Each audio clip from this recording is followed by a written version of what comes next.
Shanakyan Rasamanikam, you have 13 minutes. Thank you, Deputy Speaker. கடந்த வாரம் உங்கள் அனைவருக்கும் தெரியும், இந்த நாட்டிலே தமிழ் மக்கள், ஆயிரக்கணக்கான தமிழ் மக்கள் கொல்லப்பட்ட வாரம், முள்ளிவாய்க்கால் நினைவேந்தல் நடந்த வாரம். 16 ஆண்டுகளுக்கு முன்பாக மிக முக்கியமாக இறுதி போராட்டத்தின் பொழுது ஆயிரக்கணக்கான மக்கள் கொத்து கொத்தாக கொல்லப்பட்ட வாரம்தான் கடந்த வாரம். அந்த வகையிலே அந்த கொல்லப்பட்ட மக்களுக்கு என்னுடைய அஞ்சலியையும் செலுத்தி, கொல்லப்பட்ட மக்களுக்கு அவங்களுடைய உறவினர்களை எதிர்பார்க்கும் அந்த நீதி, இந்த நாட்டிலே இந்த இன அழிப்புக்கான நீதி இதுவரைக்கும் இலங்கை மாறி மாறி வந்த அரசாங்கங்கள் தர மறுத்திருக்கிறார்கள். இந்த அரசாங்கத்தின் காலப்பகுதியிலேயும் அது நடக்கும் என்ற எந்த நம்பிக்கையும், நீதி கிடைக்கும் என்ற எந்த நம்பிக்கையும் எங்களுக்கு இல்லை. இதை பற்றி நாங்கள் எங்களுடைய கட்சியை பொறுத்தளவிலே இது நாட்டிலே நடந்தது இன அழிப்பு, ஆனால் அதை ஒரு சர்வதேச நீதிமன்றத்தில் நிரூபிக்கிறது கஷ்டம் என்று சில சொன்ன கருத்திலை வைத்து நாட்டில் இன அழிப்பு நடக்கவில்லை என்று இலங்கை தமிழரசு கட்சியை சேர்ந்த நாங்கள் சொல்றதாகவும் பலர் குற்றச்சாட்டுகள் முன்வைக்கிறார்கள். ஆனால் இந்த நாட்டிலே இந்த நடந்த இன அழிப்புக்கான நீதி வேணுமென்றதிலே தொடர்ச்சியாக சர்வதேச ரீதியாகவும் சரி, உள்நாட்டுக்குள்ளேயும் சரி, இதுக்காக குரல் கொடுத்து கொண்டிருக்கிற பிரதானமான கட்சி இலங்கை தமிழரசு கட்சி தான். அதை நாங்கள் தொடர்ச்சியாக எங்களுடைய மக்களுடைய சார்பிலிருந்து செய்வோம். நீங்கள் பார்த்திருப்பீங்கள், கடந்த வாரத்திலே 18ஆம் தேதி ஆயிரக்கணக்கான மக்கள் தாங்களாக, இது ஒரு அரசியல் பின்னணி இல்லாமல் தாங்களாக முள்ளிவாய்க்காலிலே அவர்கள் ஒன்று சேர்ந்திருந்தார்கள். வடக்கு கிழக்கு தமிழர் தாயம் முழுவதும் எல்லா பிரதேசங்களிலும் முள்ளிவாய்க்கால் கஞ்சி கொடுக்கப்பட்டது. இதெல்லாம் அரசியல் பின்னணியிலே நடந்த விடயங்கள் அல்ல. எங்களுடைய மக்கள், கொல்லப்பட்ட மக்களுக்கு நீதி வேணும் என்றதிலே மிக உறுதியாக இருக்கிறார்கள். இதை நீங்கள் மறக்க முடியாது. அண்மையிலே கனடாவிலே ஒரு ஒரு ஒரு இந்த இன அழிப்பு சம்பந்தமான ஒரு சின்னம் உருவாக்கப்பட்டதன் பொழுது நான் பார்த்திருந்தேன், வெளிவிவகார அமைச்சர் கனடா தூதுவரை அழைத்து அதை பற்றி ஒரு விளக்கம் கொடுத்திருக்கின்றார். ஆனால் நடக்க வேண்டியது என்ன? இந்த நாட்டிலே தமிழ் மக்கள் கொத்து கொத்தாக கொல்லப்பட்டதா இல்லையான்றது உங்களுக்கு தெரியும். ஆனால் அதுக்கு இலங்கை அரசாங்கம் பிழை செய்ய இல்லை என்று நீங்களும், இந்த அரசாங்கம், அந்த காலப்பகுதியில் இந்த அரசாங்கம் பதவியில் இருக்கவில்லை, அதை அந்த அந்த ஆட்சியிலே இருந்தவர்களே இந்த அரசாங்கம் பாதுகாக்க நினைக்கிறார்கள் என்று சொன்னால் அது வேற விடயம். ஆனால் ராஜபக்ச குடும்பத்துக்கு எதிராக தொடர்ச்சியாக கருத்துகள் வெளியிடும் இந்த அரசாங்கம் உண்மையிலே அந்த குற்றங்களை செய்தவர்களை தண்டிக்க வேண்டும் என்று நினைத்தால் இந்த விடயத்துக்கு ஒத்துழைப்பை வழங்கலாம், விசாரணைகளை ஆரம்பிக்கலாம். ஆனால் உள்நாட்டு விசாரணையும் இல்லை, சர்வதேச விசாரணையும் இல்லை. தொடர்ச்சியாக தமிழ் மக்கள் நீதி இல்லாத ஒரு நிலைக்கு தள்ளுவதுதான் இந்த அரசாங்கத்துடைய நோக்கம் என்றது மிக தெளிவாக எங்களுக்கு தெரிகின்றது. நாட்டிலே உங்களுக்கு தெரியும், நாட்டிலே ஜனாதிபதி அவர்கள் நேற்றைய தினம் யுத்தம் கொண்டாடுவதற்கு, யுத்த வெற்றியை கொண்டாடுவதற்கு சென்றிருந்தார். மிக தெளிவாக தெரிகின்றது. நாட்டிலே அவருடைய, இந்த நாட்டிலே தமிழ் மக்கள், கொல்லப்பட்ட தமிழ் மக்களுக்கு நீதி வேணும் என்று 18ஆம் தேதி தங்களுடைய மக்கள் ஒன்றாக சேர்ந்து தமிழ் மக்களுக்கு, கொல்லப்பட்ட தமிழ் மக்களுக்கு நீதி வேணும் என்றதிலே உறுதியாக இருக்கிறார்கள். நாட்டினுடைய ஜனாதிபதி 19ஆம் தேதி போரினுடைய வெற்றியை கொண்டாடுற நிகழ்ச்சியிலே இருக்கின்றார். அப்ப இதிலே மிக தெளிவாக தெரிகின்றது, தமிழர் தேசம், தமிழ் மக்கள், தமிழ் மக்களுக்கு நீதி வேணும் என்றதிலே உறுதியாக இருக்கிறார்கள். தமிழ் மக்களுடைய பிரதானமான கட்சியாகிய நாங்கள் எங்களுடைய மக்களுடன் இருக்கின்றோம். அரசாங்கம் கடந்த காலத்தில் இருந்த அரசாங்கங்களை போல வெற்றி கொண்டாட்டத்தில் ஈடுபடுறார்கள். அதிலே எந்த மாற்றம்? தமிழர் தேசம், தமிழ் மக்கள், தமிழ் மக்களுடைய எதிர்காலத்துக்காக நாங்கள் இருக்கின்றோம்.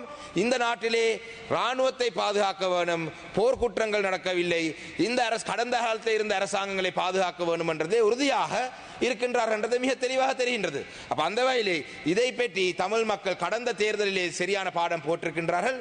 இனி வரும் காலங்களிலே தமிழ் மக்கள் அந்த விடயத்தை சரியாக செய்வார்கள். சரி, உங்களுடைய அரசாங்கத்தின் கீழே எங்களுடைய ஒட்டுமொத்த இனப்பிரச்சனைக்கான ஒரு தீர்வை தான் வழங்க முடியாவிட்டாலும் கூட, எங்களுடைய தமிழ் மக்களுக்கு எங்களுடைய காணி பிரச்சனைக்கான தீர்வுகளை வழங்க முடியா போனாலும் கூட, எங்களுடைய அன்றாட மக்கள் முகம் கொடுக்கும் சில பிரச்சனை, யானை வேலிகளாக இருக்கட்டும், எத்தனையோ பேர் மட்டக்களப்பிலே மாத்திரம் கடந்த ஒரு மாதத்துக்குள்ளே வவுனதீவிலே ஒருவர் யானை அடித்து செத்தது, பாலிடிவட்டையிலே ஒருவர் செத்தது, தாந்தாமலை போன்ற எல்லா பிரதேசங்களில் ஒவ்வொரு நாளும் இறந்து கொண்டிருக்கிறார்கள்.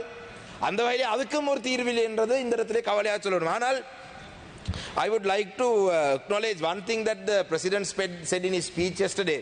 He mentioned that, at least in his speech he mentioned that it is not only the mothers from the south who are grieving the soldiers who were killed, but in the north and the east, that the Tamil mothers were also grieving the lost one, their loved ones who they lost in the last stage of the war. So I'd like to acknowledge the fact that President has gone on to say that at the war memorial or whatever, victory memorial or whatever he has to, in that event. But one thing that I would like to say is the President mentioned about creating some Sri Lankan celebration day or something like that. I think Honorable Deputy Speaker, it was in the budget speech as well, that a new day was going to be allocated where all Sri Lankans get together and celebrate being Sri Lankan. I think that event can be scrapped now. We don't need that event anymore. Because it's very clear that the Tamil people on the 18th of May remembered their loved ones, remembered their dead. They continued the call for justice for the people that they lost, killed at the hands of the army on the 18th.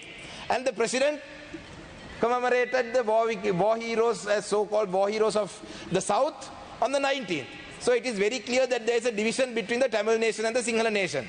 Tamil nation on the 18th, they were on the streets remembering the loved ones who were killed. President on the other hand on the 19th. So I think Honorable Deputy Speaker, at your group meeting or whatever, when you get the opportunity, tell the President that let's not waste any more funds on trying to create a fake Sri Lankan day where clearly there is a division in this country. So having said that, there's one other thing that I would like to raise in this house about the land issues as well. I saw in the morning the minister in charge of agriculture and the Prime Minister were both engaging in exchange of words about this gazette that was issued about land. Now I'd like to read out something that Honorable M.A. Sumandiran has shared on his Facebook page about this gazette. And I'm sure the Justice Minister is also here. He's a very senior and recognized, accepted lawyer, Mr. Sumandiran. And I know your President also seeks his legal advice before he became President. I don't know if he still does that. But on his Facebook, he has mentioned very specifically about this gazette. He's mentioned it in Tamil, so let me read it out. இந்த காணி அரசாங்கம் தமிழ் மக்களுடைய காணிகளை அபகரிப்பு செய்கிற விடயம் தொடர்பாக முன்னாள் பாராளுமன்ற உறுப்பினர் எங்களுடைய கட்சியினுடைய செயலாளர் சுமந்திரன் அவர்கள் தன்னுடைய முகநூலிலே ஒரு பதிவு ஒன்றை இட்டிருக்கின்றார். ஜனாதிபதி அவர்களும் கடந்த காலத்திலே அவருடைய சட்ட ஆலோசனை கேட்டவர், எனக்கும் அது தெரியும், ஜனாதிபதியா வர முன்பு. அந்த வகையிலே அவர் இந்த விடயத்தை கவனமாக கரிசனையில் எடுத்து எங்களுடைய தமிழ் மக்களுடைய காணிகளை அபகரிப்பு செய்வது அரசாங்கம் நிறுத்த வேண்டும் என்றதை இந்த இடத்தை சொல்றேன். ஜனாதிபதி சட்டத்தரணி எம்.ஏ. சுமந்திரன் அவர்கள் தன்னுடைய முகநூலிலே பதிவிட்டிருக்கிறார். நான் வாசிக்கின்றேன்.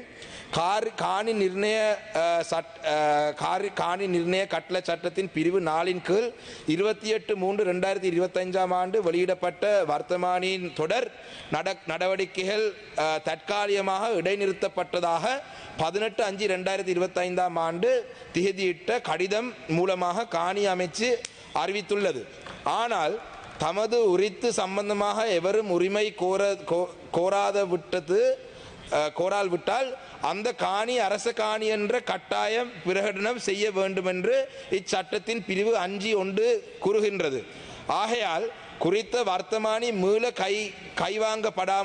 கைவாங்கப்பட்டால் மட்டுமே இந்த விடயம் தீர்க்கப்படலாம்.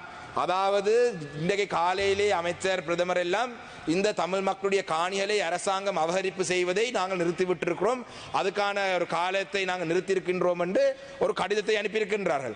ஆனால் அந்த வர்த்தமானி மீளப்பெறும் வரைக்கும் அந்த வர்த்தமானி அப்படியே செல்லுபடியாகும் என்றதை எங்களுடைய ஜனாதிபதி சட்டத்தரணி அவர்கள் சொல்லியிருக்கிறார். அப்ப தமிழ் மக்களுடைய காணிகளை நீங்கள் அபகரிக்கிறது என்றது மிக தெளிவாக தெரிகின்றது. அப்ப இந்த வர்த்தமானியை நீங்கள் மீளப்பெறாமல் விட்டால் தமிழ் மக்களுடைய காணிகளை நீங்கள் அபகரிக்க செய்ய போறீங்கன்றது உறுதியான ஒரு விடயம். அந்த வகையில் இந்த நாடகங்களை நிறுத்திவிட்டு தமிழ் மக்களுடைய காணிகளை நீங்கள் கட்டாயமாக எங்களுடைய யுத்தத்தால் பாதிக்கப்பட்டு கொல்லப்பட்டு இந்த நாட்டிலே அடி வாங்கி நாட்டை விட்டு வெளியிலே சென்றவர்களுக்கு நீங்க கொடுத்திருக்கிற காலத்துக்குள்ளே இந்த தங்களுக்கான காணி என்று சொல்ல முடியாமல் போனால் அந்த காணி அரசு உடைமை ஆகும்.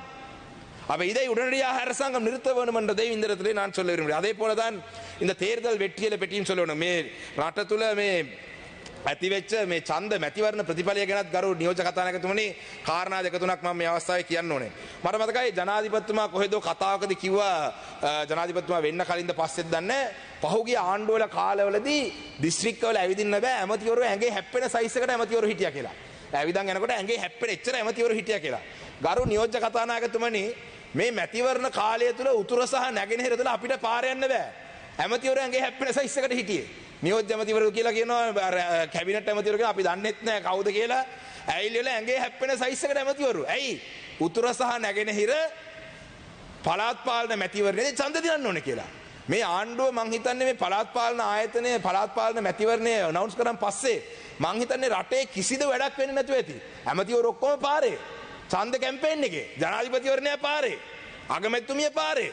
මං හිතන්නේ කොළඹ ජනාධිපති ලේකම් කාර්යාලයේ වැඩක් වෙන්නත් නැතුව ඇති. අගමැති කාර්යාලයේ වැඩක් වෙන්නත් නැතුව ඇති. මොකද ඇඟේ කොහොමත් වෙන්නේ දේවල් ඒකෙන්ද ඇඟේ හැප්පෙන සයිස් එකට ඇමතිවරු හිටියා. නියෝජ්‍ය ඇමතිවරු හිටියා. පොරොන්දු දුන්නා. ඒ කියන්නේ මැතිවරණ නීති උල්ලංඝනය කරමින් පොරොන්දු දුන්නා. මඩකලපුව දිස්ත්‍රික්කයේ වැඩිම මැතිවරණ ප්‍රචණ්ඩ ක්‍රියා කරේ NPP එක. මඩකලපුව දිස්ත්‍රික්කයේ මැතිවරණ නීති වැඩිපුරම උල්ලංඝනය කරේ NPP එක. ඒක රෙකෝඩ් එකේ තියෙනවා. මම පැමිණිලි කරලා තියෙනවා. ඉතින් ඒක නිසා මම මේ කියන්න ආවේ ගරු නියෝජ්‍ය කතානායකතුමනි ඉතා පැහැදිලි තීන්දුවක් රටේ ජනතාව දීලා තියෙනවා. උතුර සහ නැගෙනහිර විශේෂයෙන්ම එක ප්‍රාදේශ සභාවක් පිහිටවන්න බෑ. දෙමළ බහුතර ජීවත් වෙන ප්‍රදේශ එකක් පිහිටවන්න බෑ. එක ප්‍රාදේශ සභාවක් දින්නේ නැහැ. ඒකේ කොට්ටාසයක් දැද්දිනට එකක්වත් දින්න බෑ. ඉතින් ජනතාව ඉතා පැහැදිලි පණිවිඩයක් දීලා දෙනවා. උතුරු නැගෙනහිර විතරක් නෙවෙයි. ලංකාවේ දකුණෙත් එහෙම තමයි. මට මතකයි පහුගිය රජයේදී Basil Rajapaksa ඇමතුමා රාසමානිකම් you have 2 more minutes. thank you. BR එතකොට ඇවිල්ලා පාර්ලිමේන්තුවේ කිව්වා පොහොට්ටුව තමයි ඊටාම කෙටි කාලයක් ඇතුළත පළාත් පාලන ජනාධිපතිවරණ පාර්ලිමේන්තු මේ මැතිවරණ තුනම කෙටි කාලයක් තුළ ජයගත්ත පක්ෂ කියලා. ඉතින් එහෙම බැලුවොත් එහෙම දැන් මේ ආණ්ඩුවෙත් ඉන්නවා BR කෙනෙක්.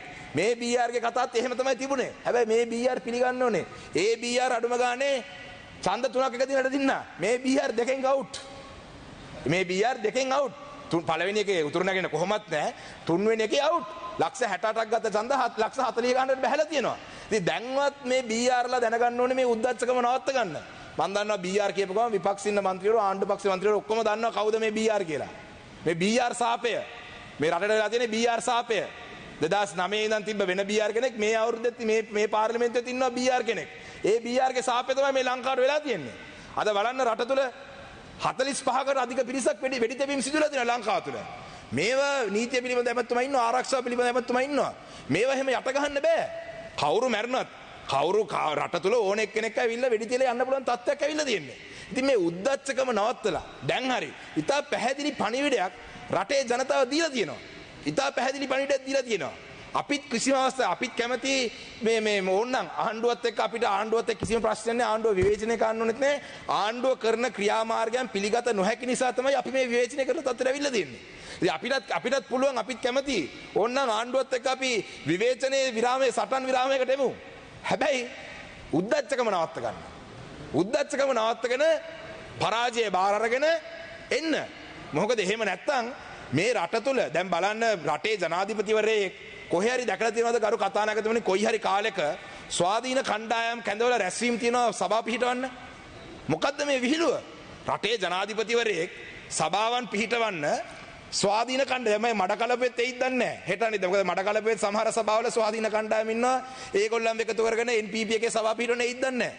මොකද ගරු නියෝජ්‍ය රාසමානිකම් your time is up. thank you. ගරු නියෝජ්‍ය කතානායකතුමනි මේ අපි මේ ඉදිරිපත් කරන්නේ ඉතා පැහැදිලිවම අපි ඉතා පැහැදිලිවම කියනවා මේ රටේ ඉදිරි ගමන යන්න තව අවුරුදු 4ක 4 මාරක ප්‍රමාණයක් පාර්ලිමේන්තුවට තියෙනවා.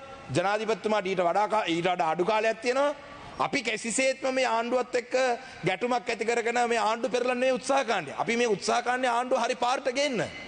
මොකද අපිටත් ඕනේ අපිට කැමති 3-2 බලයක් තියෙන ආණ්ඩුවක් තියෙන කාලේ අලුත් ව්‍යවස්ථාවක් සංශෝධනය කරලා මේ රට තුල permanent solution එකක් මේ ජනවාර්ගික අර්බුදයට ඇති කරගන්න අපිත් කැමතියි.